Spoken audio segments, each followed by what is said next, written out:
Boy, a lot of you take this cold temperature guitar thing way more seriously than I expected. Just play the damn thing. Let's read some comments, shall we? Bro, people want you to go to NAMM so they can meet you. I'm scared. Some people would be absolutely amazed at how well a guitar stays in tune if you properly stretch the strings. I don't need locking tuners, and I don't need to have a bunch of windings on the tuning pegs. Well, while stretching strings is good practice, especially when you're restringing a guitar, usually a good idea to stretch a brand new set of strings. You know, they will stretch out naturally from playing over time. Usually, within, I've found, a few hours of playing, they will, stretch out. But, they'll stretch out about the same on their own. That said, there are so many myths around string changes and how to string guitars and all that kind of stuff that it's unbelievable. Locking tuners that have less than a full wind around will hold tune just fine, and I have non-locking tuners that I have used. I've filled up the entire post with windings. That's actually how I prefer to string my guitars. Because my theory behind it is it seems to grip onto the post a lot tighter by doing that. Now, plenty of people disagree with me. I think the theory about wrapping your guitar strings, the over-under thing that people, that doesn't add any extra tuning stability at all. It just makes it a bigger pain in the ass to get the old strings off of there. And on and on and on and on and on. That said, if you want a guitar that's going to stay in tune the best, you're going to want a guitar that has tuning machines with a high gear ratio and a properly cut nut and a good setup, more than anything else. Anything beyond that is total bullshit. Tube sockets mounted on PCBs fail all the time. If you plan to keep using your tube amp a long time, hand-wired is the way to go. Well, here's the thing with hand-wired amps. They're typically a lot more expensive. And a lot more expensive than a PCB design. Now, I recognize that not all printed circuit boards are created equal. What some manufacturers will do is they'll mount the tube sockets directly onto the PCB itself as a way to cut cost. And the end result there is it is a little bit cheaper design, a little bit more susceptible to long-term damage should the tube socket get damaged somehow. Now, that said, I've changed tubes on I don't know how many amps on all different types. The Crate Blue Voodoo, for example. There's an amp that has the tube sockets mounted right onto the board, and I've changed those tubes numerous times. I've still never run across an amp that even the tube socket goes out, ever. I know it happens, but it's extremely rare. Maybe not as rare as the PCB going out, but still pretty rare. And regardless, if you're talking about the tube socket going out, that's not the PCB itself that's failing. Too many people seem to think, even without realizing it, that a 100-watt amp is twice as loud as a 50-watt amp and 5 times as loud as a 20-watt amp, etc., which is not true. You are correct, that is not true, and I think what you were referring to is people who confuse wattage with decibels. Because with decibels it gets kind of confusing because each decibel that you add on is supposed to be twice as loud as the measurement before it. So in other words, 21 decibels is twice as loud as 20 decibels. Now, with that theory, 21 decibels sounds like it would be a whole lot louder than 21, and that's not necessarily the case. It's like one tick on the volume knob. The myth: you still create content to educate instead of a paycheck. The primary purpose of this channel has always been to share information, coupled with my opinions from the retailer perspective, because that's where most of my experience is based, from the dealer of said products. As somebody who sells these products for a living, that's always been the focus of this channel. That said, when have I ever been shy about disclosing the fact that this is also what I do for a living? I don't know, man. I've seen firsthand a Marshall bass amp fall off a cab and the knobs being forced back to break the PCB where the pot's attached. I've also opened my case playing in Toronto in -20 and personally witnessed the finish crack all over my Les Paul studio. Better check some of those facts, but I agree with the rest. Cheers. If your amp did a face plant from the back of a truck onto the pavement, that's not the PCB failing. That's the amp doing a face plant straight onto the pavement. That's not taking into consideration something getting dropped. Especially something like that. That's not a failing PCB. As for the guitar temperature thing, the comment section was flooded with people all saying the exact same thing. I brought my guitar inside from 0 degrees to 80 degrees. As soon as I opened the case, the finish started cracking on it. As those comments started rolling in, I asked as often as I could, and the vast majority of them were all in places that are very cold and dry. In other words, climates that are very, very dry and have very, very little, very low humidity. The humidity changes will crack, will absolutely do damage to guitars. When I was a manager at Guitar Center, there was a couple of occasions I can think of that this happened. One time in particular, the acoustic room, most of the Guitar Center acoustic rooms have a great big humidifier that's, built into the ceiling. In order to humidify that, it's a pretty large space. In our store, that was probably 2,000 square feet at least. Well, the big humidifier was on the fritz one time, and I remember standing back there in that acoustic room. Had a customer right in front of me. I was talking face to face, answering questions, whatever it was that they were asking me about. And all of a sudden, me, a gentleman and his son, and all of a sudden the guitar over here at the very top of this wall, we heard and the strings started making noise. We looked over, and sure enough, that guitar had split right down the middle from the sound hole down to where the strap button is. And strictly due to lack of humidity. So yes, it's very important to keep your guitars properly humidified if you're in a dry climate, especially. But I'm not convinced that that's temperature that caused it. One factor the locking tuners y'all ain't looking at is the strings with multiple wraps on a peg will go out of tune faster than half a wrap on a locking tuner if used with a whammy bar. Wound strings tend to get caught up on themselves, the windings, when the string tension is fluctuating due to whammy bar activity. Since locking tuners don't have winds over winds, this friction does not exist. Therefore, even after deep dives, the strings are more inclined to stay in tune, especially with tusk, trees, nut, and saddle. Good God, that comment was hard to read. And also total bullshit. Once again, a proper setup, a properly cut nut, and tuners with a high gear ratio. That is the basis of a guitar that stays in tune well. Period. End.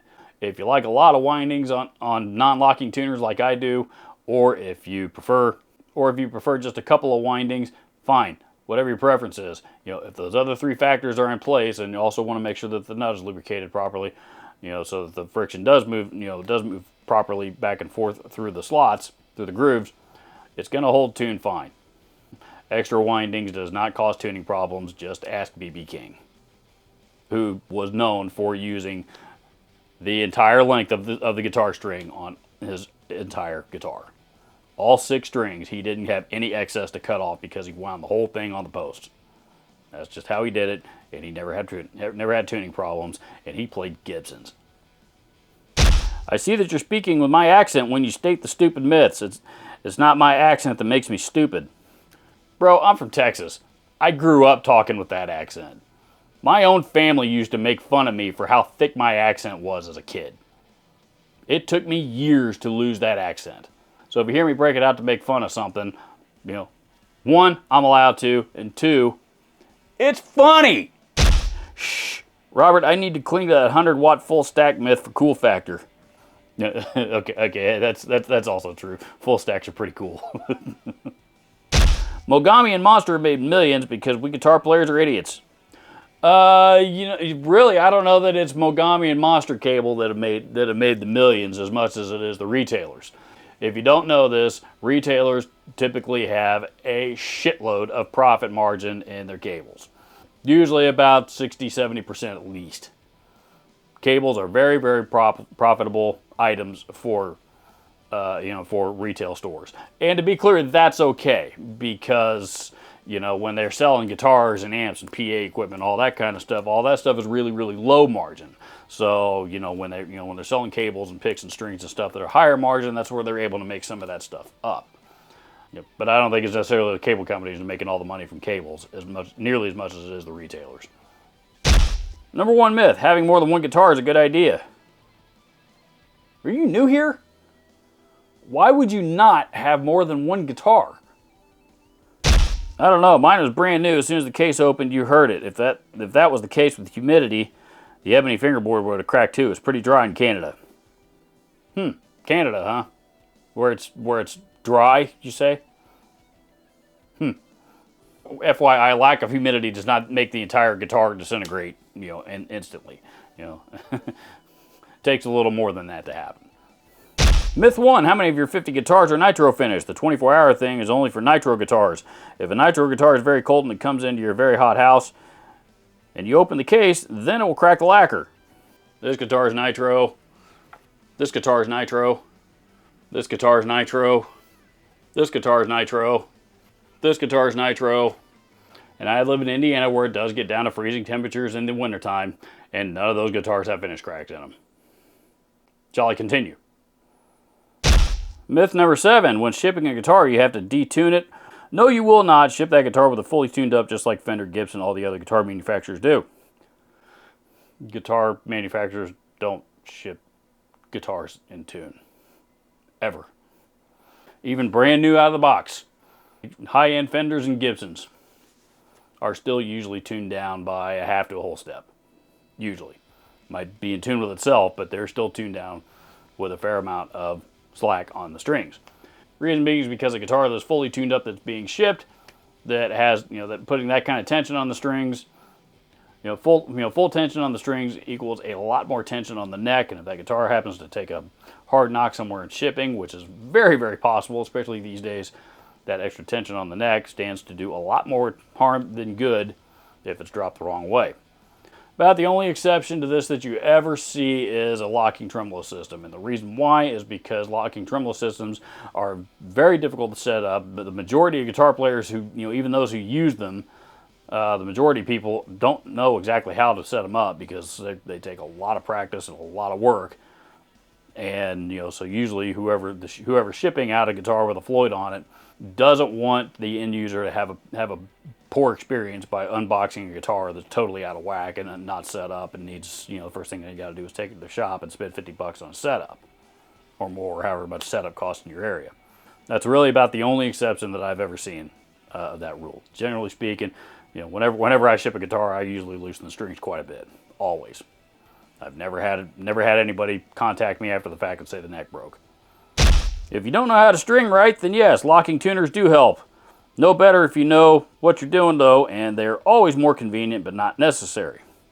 Again, I ought to do another video just on all the different myths about, bullshit about how to string your guitar properly. 50 guitars with WTF4. Duh, to play them. What the hell do you think they're for? This clown went on to criticize me for saying that because I have 50 guitars now at this point, I'm not a guitar player at all, which he's 100% positive of. Now I'm just a collector because I own this many guitars. Couldn't get a straight answer out of him why why he thought that way, but apparently that's I don't know, that's some kind of boomer logic there that I don't. Sounds like you spend more time buying, dusting, and tuning than playing. Check out the rigger rundowns of major artists. Most have a primary and 1 or 2 backups. More than that, you are no longer a guitar player, but a collector. At one time, Metallica had about 300 guitars, 350 guitars between the two of them that were technically owned by Metallica. Slash, I know has a pretty large guitar collection himself. Among many, many, many other big name artists. It's not like they take every fucking one of them out on tour with them, you dipshit. They take 5 or 6 or however many they need, and those are the rig rundowns in the magazines that you're reading about. You left out tone wood on solid body electric guitars. God, that one kills me.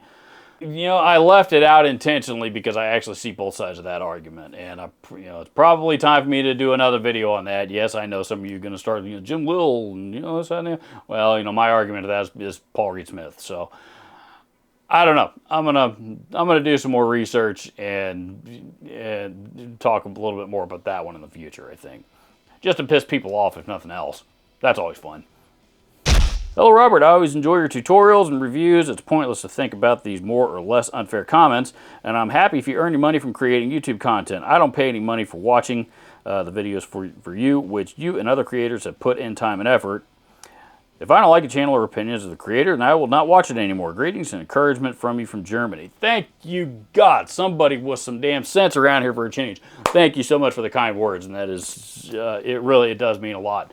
And that's what I tell people all the time. When I'm scrolling through YouTube and doing the thing, if I see a channel that's putting up content that I don't like, I hit the X button on that video and I keep on scrolling. Watching a video from another channel doesn't cost me a dime to watch it. Not watching a video and scrolling by doesn't cost me a dime to move on. I don't go leaving, trolling nasty comments on other people's videos and shit like that. Despite how much I love entertaining the trolls and trolling back on my own channel, I very, very rarely comment at all on anybody else's channel, unless it's something, something positive or constructive. I'm guessing in your mind, the wall of effects pedals behind you are vital to guitar superstardom, while many real players would regard most as stupid. You strike me as clueless. Okay, so you saw that wall of pedals behind me, and the first thought that came to your mind about me was that they are vital to guitar superstardom. That's what came to your mind, rather than maybe I'm just a guy who enjoys and collects pedals? Seriously? Bro, does it hurt when you think? Okay, that's it. That's the last comment. Thank you so much for taking the time to check out this video. As always, do not ever hesitate to leave your comments down below. I'm getting enough of them these days that I don't get to respond to them all, but I generally do at least try to hit the like button to let you know that I did at least read it. And I do always read them. Always. And it does mean the world to me that you guys still continue to take the time to watch it, to watch this nonsense that I post, and engage and get involved and all that kind of stuff. So, until then, on to the next video. Adios.